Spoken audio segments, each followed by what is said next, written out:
hojjechiifamuu beeku qaraamaa galedhan oskanii taa'u goris hojjechiifama jedhaniini qaraamaa jalaa galedhan birri irratti lakkaa'e birri 1,600 wanti irratti lakkaa'e jechuudha.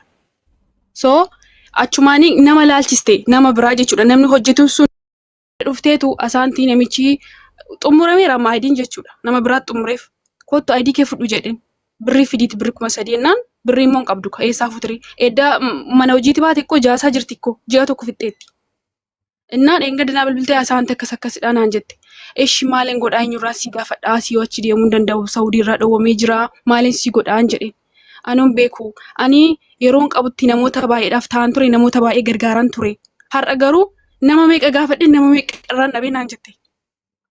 Eshi akkuma liqaatti yommuu naa kan fili jennaan inni hundi deessinii galee biroom 2,000 naa kennennaan inni deennatti fakkaatan jechuudha.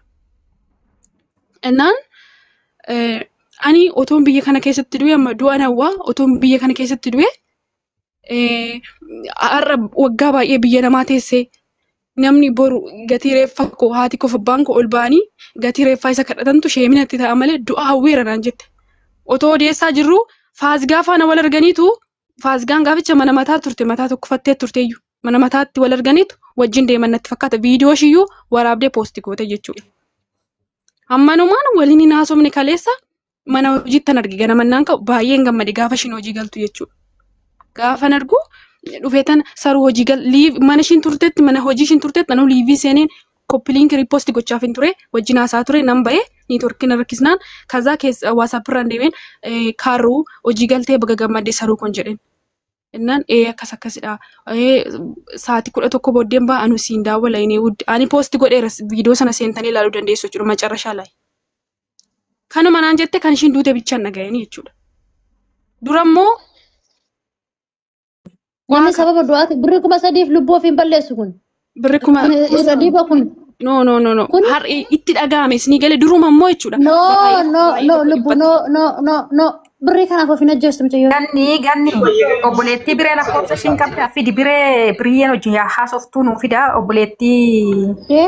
Burree sirriitti ganama nuu ibsitee jirtu akkamitti akka ishee bira ooltee hojii akkam akka dawwaltu nuu fida. Irraa kennaatu mee ol jalaa dhiyyinaati kun. Nama naa filadhaa asirratti waan odeessinu hin qabnu dubbii waan baay'eedha. Birriinis akka jedhame miti birriin kana caalaadha. Maatiin nama baay'een nu jala jira nu dhaggeeffatu. Isinii galee nuuf haasaa ta'ee darbuu danda'a. Maatiif garuu gubannaadha. Riikardii ta'eedha kan taa'u. Kanaaf nama filadhaatiin naa kennaati kara keessaatiin ijoollee ragaa qabanii kara keessaatiin haasa'u malee miidiyaa irratti hin baanuu jedhan ijoolleen. Kanaaf amma namichi galeeraa maara gara biyyaatti nu xiyyeeffadha. Mucaan galeeraa dhamaaraan. Bareeddu ilaa waan akkas amma sirratti ani naasa'u keessaanii naasofna ganama naggasaan faa quba qabu turanii guddataafaatti ganama bariitiin hin bilbilee. Kanaaf nama nuu kenna nama mataa keessanii nama 2 nama 3 kennaati gadi bu'aati haasa'an. Fudhadhu sooyyee biriyyee nuna barreesseera bireetti lakkoofsa naa kenne dhiinee lakkoofsa naa kenne dheera. Lakkoofsa keessa sooyyee nama biyya san jiru moo biyya ta'eera rakkoon qabu? No ilaa maal beektaa ijoollee ma akka midheensitti ma bakka nama informationii guutuu qabu hir'uu shaarca'ii kana fudhannu qoda. Okay, ani kaleessa saa booddee wajjin haasa'ee hanga bakkee jirtu eenyu biraa akka jirtu information nan qaba. Maaliif ijoollee biraa qabdi waan ta'eef. Eenyu akka barreesse eenyu akka ofitti waame beekamaadha beektaa gadi bu'aati seeraan isa haqa isa haasa'a malee asirraa bacabbacuun waan tokko faayidaa hin qabu beektu.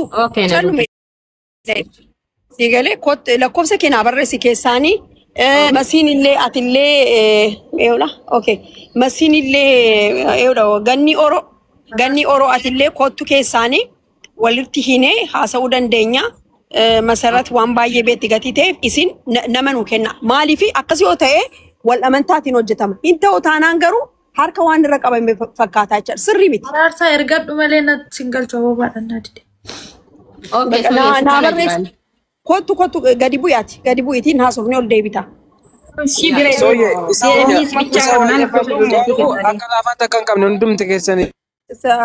Obbo Naggasaa waa tokko sunitti immoo hundi keessa mi'uutii godhaana dhaggeeffadhaati. Qoy bilbila haasa'an jira kunis. Kuni deemu. Eshi maaliin beeka?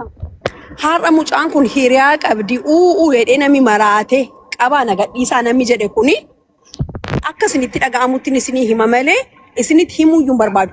Namni tokko namni dhaqee poolis xaabiyaa kompleenii godheef tokko hin jiru. Namni mucaan kun meerre bilbilli ishee maalirra jira jedhee investigeet godhe hin jiru. Namichi kun duukaa kan jiran eessa jira eessaan ba'e eessaan galee didichee nama akka maraatuu fiigaa dhaqee suuraa masaa qabatee waan tokko gochuu hin danda'ama ture. Ganama bari'ee moo bari'eedhaan maaliin baasin kan nama tokkooti. Kan nama hundaa namni fiiganii dhaquu hin danda'u ture namni tokko hin jiru. Har'a mucaan reeffi ishee gaafa argamu maayinni nama eenyummaan isaan beenne akkattiin itti maxxaneedha kan ta'u. Gammaddanii agartanii dhugaa gaafa walitti himnu micirsinee dubbanne. Yoo hojjetamu ta'e maa hojjeta abaluun kijiba abaluun dhossa abaluun maal jedhe shamarran hin dhiiga isheetti haasa'a namni wal dhoksu tokkitti isheen jiru እንደዚህ የሚባል ነገር የለም waan akkasiin jiru mallaqa ishee kan jedhame immoo mucaan ishee sun 5,000 jettee ijoollee warqaan 15,000 jedhan dhuguma viizaaf naa kennennaan diddeetti wal dhabinsa waan tokko kana dhugumadha kan isaan dubbatan kan ammoo kallattiitiin irraa dhaga'uun bareedaadha asirratti haasa'uun barbaachisaa miti maaliif ijoolleen kun qabatamaan haasa'anii jennaan akka seeraatti itti fufama. Asirra garuu firdi beetii miti. Oduma dhageenyee koppiliinkii maaloo minaamini walii goonee buuna oduutiin hafa. Kanaaf ganni oroo gadi bu'iiti keessaan haasofna.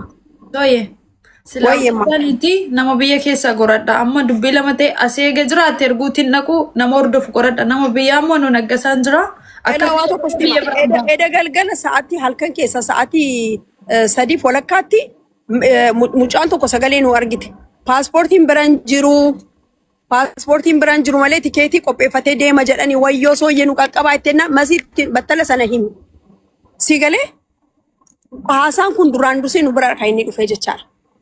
Oye, tokkichi na dubbisime, tokko na dubbisame. Dhiifama wajjin. Habiibeesh. Nagaa jirtu hundi keessan.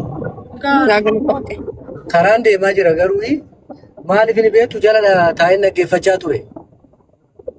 Ani goodanyaa isaatii bilbila mucaa wajjin galaniif. Naannolee gadi gidamee wayii jinaa seeyyan. Garuu wanti haasa'amaa jiruu fi micoon kun amma as hin deebitu nutu dhaqa malee micoon kun as hin deebitu. Dhugaa micoo barbaadadha moo kan barbaachisu hunduu gastii mataasaa banatee dhugaa micoo dhoksuudha. Gaafin kiyya kana. Silaa mucaa goodanyaadhaa bilbilaniiti poolisiin gaafataniiru waan jiru. Imbaasin bilbilee gaafateera. Silkii micoo poolisii fuudhee deemeera. Barri kam cabsee micoon kun karaa buutee arge poolisiidha. Barriin qulfiidha.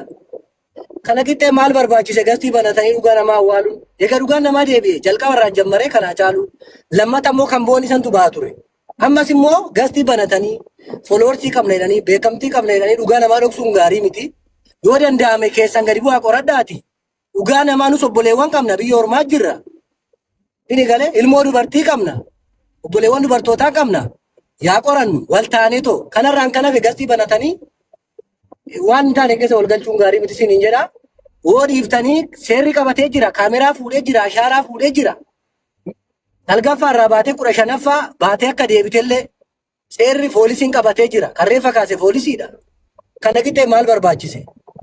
Dhugaa micoo kana haa barbaannu. Har'a bicha haasofnee akka hin dhiisne. Ani guyyaa tokko ba'ee dubbadheen beeku garuu Waaqayyo dhugaa micoo kana lafatti hin gatin hundi keenya akka obboleettii keenyatti haa dubbannu. Kuni dhiiga kiyya miti maalii kiyya miti jennee irra diddibdee darbuun barbaachisu. Ila kanaaf keessanii walitti deebi'aati.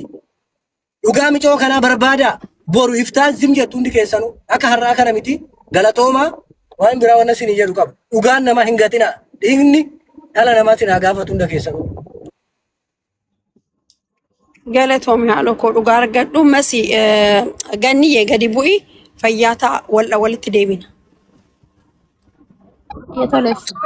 Obboleessi hojjinaas obboleessi irree baay'ee rifatee kun waraqaa barreessedha kun natti dawwaluu jedhee nuun barreessiteen kennin jedhee nani. Bilbila cufadhu jedhee bilbila cufadhu akkuma dhugaa qabbannee san godhuu hedanii. Yaa naggeen hin taasoftee naggeetamu.